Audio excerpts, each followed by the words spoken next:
Hi there, it's Debbie from celestialastrologyhealing.co.uk, and today I'd like to talk about the forthcoming full moon in Aquarius, which is tomorrow, Tuesday, the 1st of August at 19:30 BST, that's British Summertime, or GMT here in the UK. So you would have to adjust that for your time zone if you're somewhere else in the world. So the sun will be at 9 degrees Leo, opposite the moon at 9 degrees Aquarius. Let me just show you the screen of the chart of the full moon. So here you can see the chart of the 1st of August 2023. Let me get my annotate tool if I can work this out. This is somewhere I'd like to point things out for you around the chart.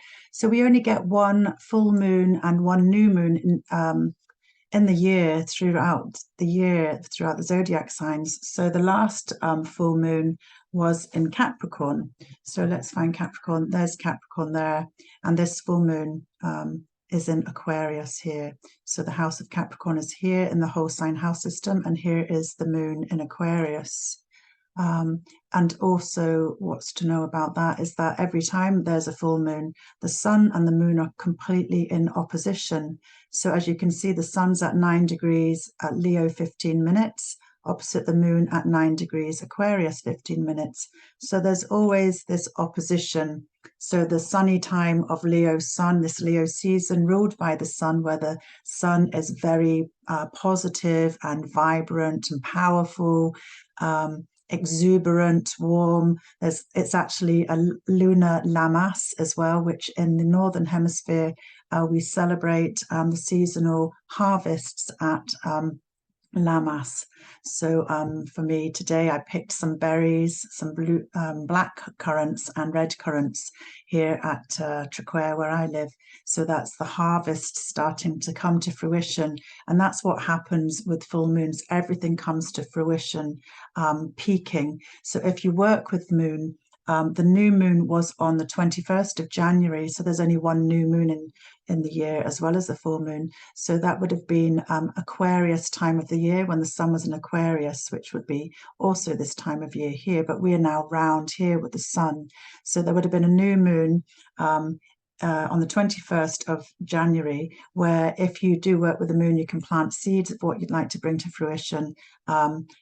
Think about new beginnings, intentions, something that you'd like to manifest in your life. And it could be that if you've done that, this full moon will be bringing those things to the culmination point, to the highest visibility of completion, and hopefully with the positivity of what you've been working with to harvest these ideas.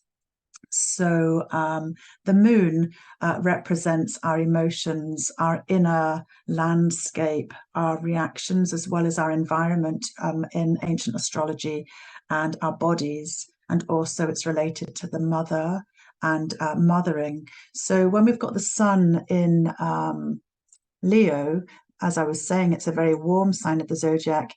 Aquarius in ancient astrology, as well as Capricorn, is ruled by Saturn, the most distant planet of the solar system. So Saturn would have represented the coldest place, the hardest place, a place of boundary, decay, death, endings, age, hardship. So there's a sort of sense of isolation, limitation, difficulty or responsibility that comes with Saturn, who encourages us to mature and take on board the idea of routines, boundaries, limitations, working with your skills until you've mastered them.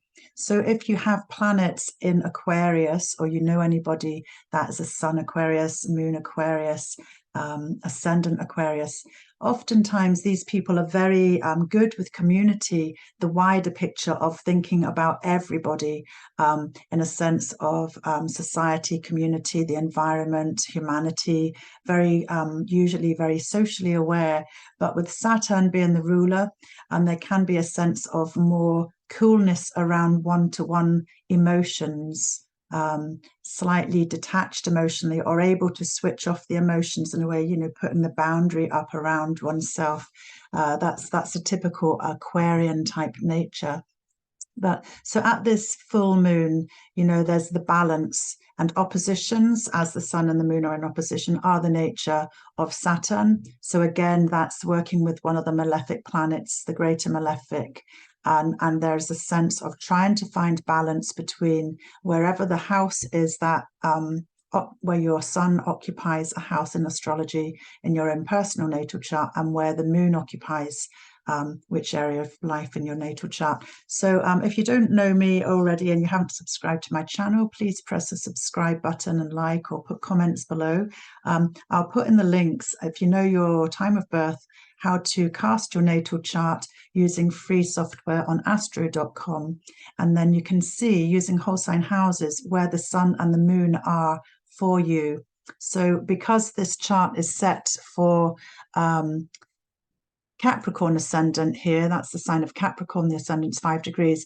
The moon would be, if you're a Capricorn ascendant, the moon will be in your second house of Aquarius, which is related to your sense of self-worth, your skills, your resources, your ability to make finances and create security for the future. So, you know, this would be highlighting things around money, income, your own skills, and it's opposite the 8th house where the sun is. And that's more to do with shared resources. So it can be the money from your partner if you're in a relationship, because it's the second derived house from the 7th house of relationships. It's about karmic debt, or it's about money that comes in from other sources, such as inheritances, rebates, tax rebates, money from other people that's actually not to do with your own skills, which is related to the 2nd house. So that's just an example of where the moon is if you're in a Capricorn ascendant. This is just a short video, so I'm not going to go through that today, but just talking about Aquarius. This is the sign of the zodiac which was related to the archetypal water carrier. So sometimes if you're new to astrology, you might think that Aquarius is a water sign, but it's in fact an air sign. All signs that are earth and water are a yin nature, feminine, receptive, sort of more inward and introverted.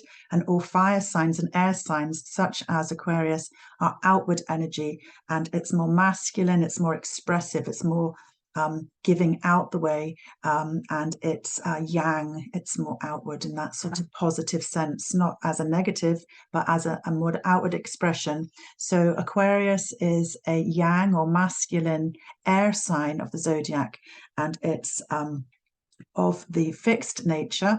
So there's sort of a fixedness, a sort of quite stubborn part of Aquarian nature, which is quite fixed, the same as the opposite sign, fire, Leo, fixed fire. And then we also have fixed earth, which is Taurus, and we have fixed water, which is Scorpio. So those are the modalities.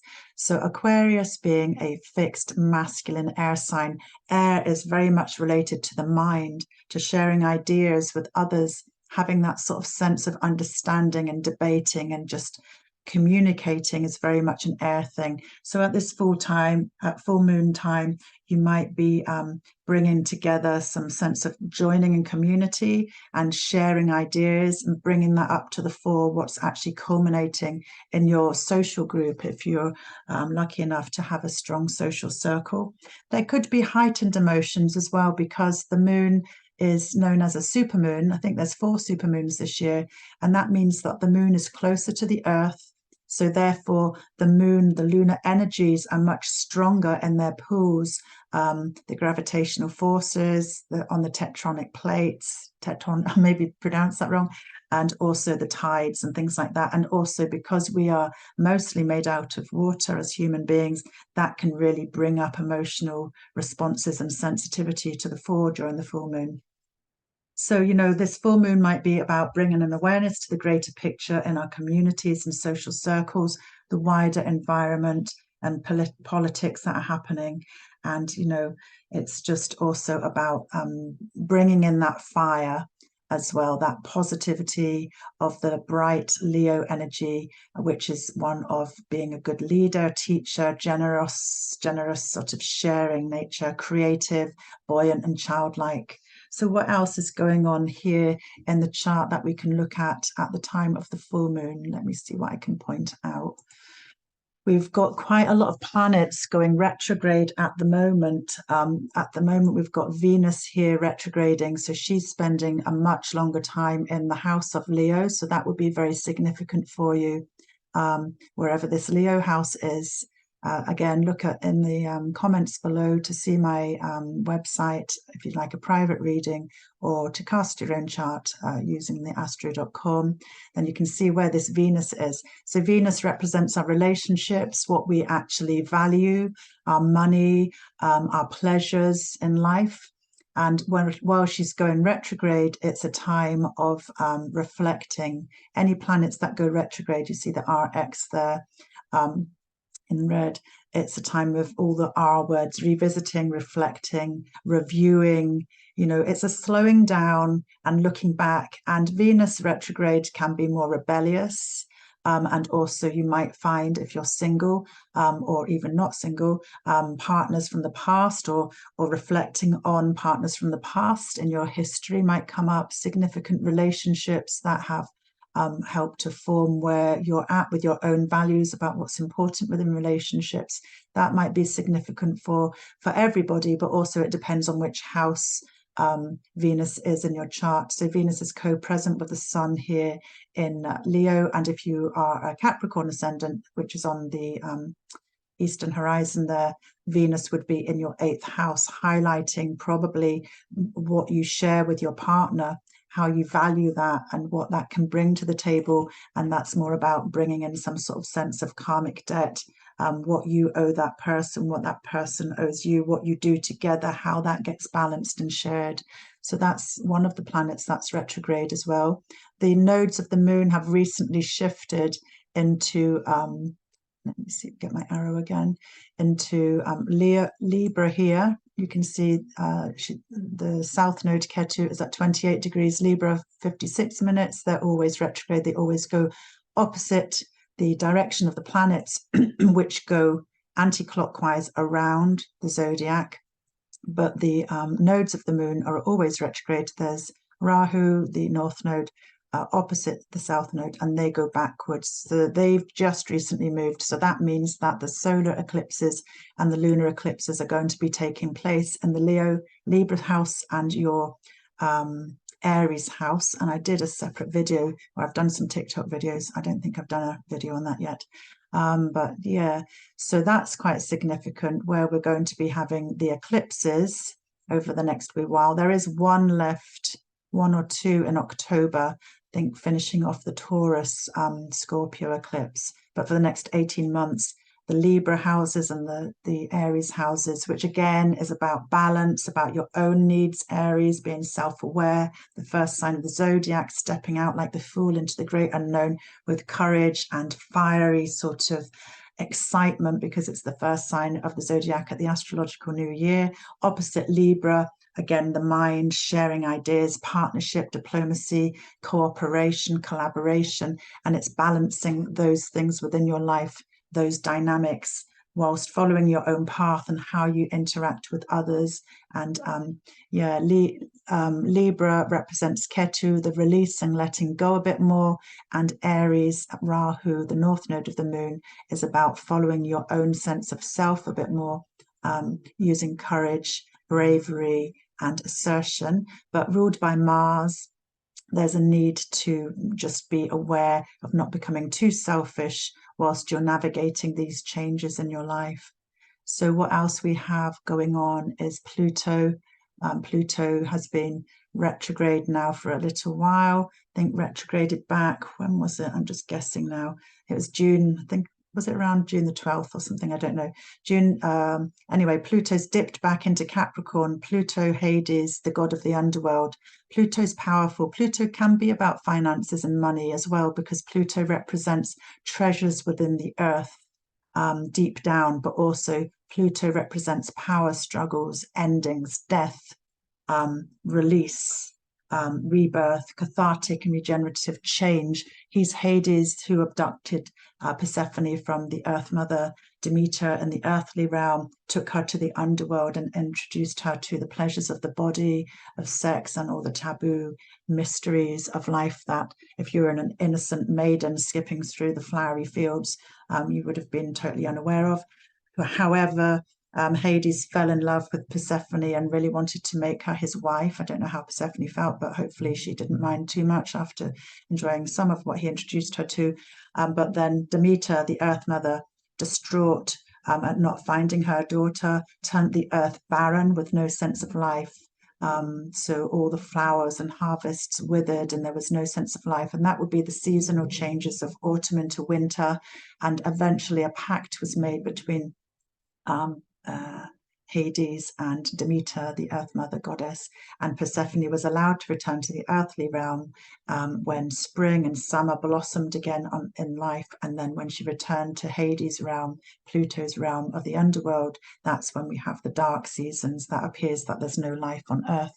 So that's why Pluto is related to power struggles, intense changes, regeneration. And it's also about finding our own power. So wherever this Pluto is, it's tying up these ends before Pluto moves back into Aquarius. Pluto will be moving into Aquarius again next January for about 9 months, 8 or 9 months, then dips back into Capricorn. And then November 2024, Pluto, because Pluto takes 248 years to go around the whole zodiac, will spend 20 years moving slowly through this house of Aquarius. So it is really important, if you can find out your birth time, to see where this house of Aquarius is, because this will be bringing huge cathartic change, regeneration. And on a sort of level for society, this is going to be bringing changes and destruction and the endings of all this power down authority, which is represented by Capricorn, institutions, traditions, banking, royalty, politics, crumbling down. And then when Aquarius is the home of Pluto, it's more about what we've probably been feeling and feeling these undercurrents, the importance of grassroots up, community, sharing, supporting everybody, recognizing that we're strong together, working together, using our skills and sharing our ideas to create a future which is more balanced and more compassionate, I would say. So that's Pluto retrograde there. We also have Saturn retrograde here in Pisces. Saturn will be going back to about 0 degrees Pisces here.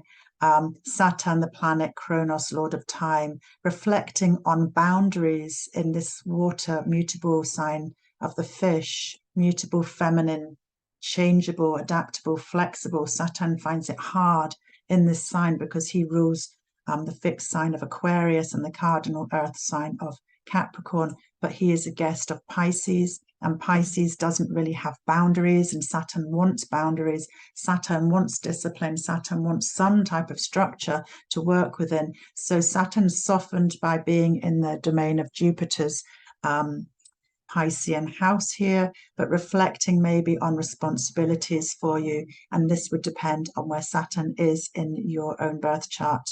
And we also have Neptune here, co-present at 27 degrees Pisces, going retrograde also.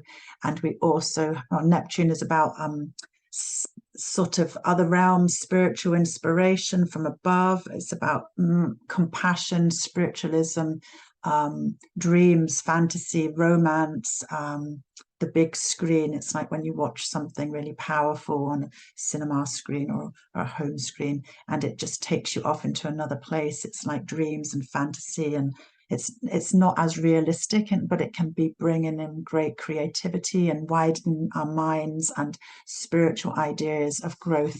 So Neptune is also in Pisces and retrograde at this time. And also we have the Chiron, part of the Centurion belt here.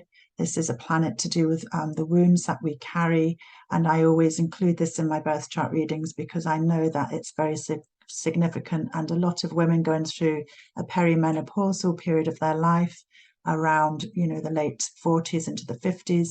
Chiron brings up things that we need to deal with in our lives, the wounds that we carry, so that they can be healed, so that we can step into our power as women, MAGA, in the second spring of our lives. So I've been through my Chiron return, and I know that quite a few of my friends are going or have been going through the Chiron return. So that's a very healing time. So that's another planet or asteroid that's also retrograde. And on the 29th of August, Uranus will be stationed in retrograde at 23 degrees Taurus. Uranus takes 84 years to go around the whole zodiac and spends roughly 7 years in each sign. So you can see Uranus is at 22 degrees Taurus, 45 minutes. And on the 29th of August, he will be going retrograde at 23 degrees and starting to move back. And then also, just to add more retrogradation, more backward, more reflection, more reviewing, more revisiting to our lives, Jupiter on the 4th of September, who is co-present also with Uranus, will also be stationed in retrograde at 15 degrees. So at the moment, Jupiter is at 13 degrees, 45 minutes Taurus, will be moving up to 15 degrees and then starting to go backward. So there's an awful lot of planetary weather always happening, always different cycles happening at different times, because the slower moving planets affect us for longer periods of time, and they're like a background hum in the background, you know, just always there doing their thing. And it depends on the aspects, the angles that they make to each other. And then we have the moon changing every couple of days, two and a half days. And then we have the sun moving each day through the lunar, the solar month. So yeah, there's also lots going on all the time, but just I wanted to put out a video here just to say happy full moon, just to be aware that the moon will be in Aquarius, how we can expand that social connection with our communities with positivity whilst shining out our personal light to the world. So again, subscribe to my channel. And if you're interested in a personal reading, I love to work with people to see how all the planets are working together for you, depending on your day sect, night sect, what lunar phase you're in, and what transits are happening, maybe the Fidaria ruler, maybe solar returns as well, which is when planets line up to your sun, your natal sun in your birth chart, but other planets may shift into different signs of the zodiac, highlighting specific topics for you in the year ahead. So thanks for listening, and happy full moon. And it'd be great if this rain would just lift. It's so dreary here. We had such a hot June here in Scotland, which was the hottest we've had for so long. It was so amazing, so beautiful. And since then, we've had probably the wettest July we've had. So we've got to remember that the sun's always shining above the clouds, and focus on the positives with gratitude and love. So thanks for listening, and sending blessings for this full moon in Aquarius. Bye for now.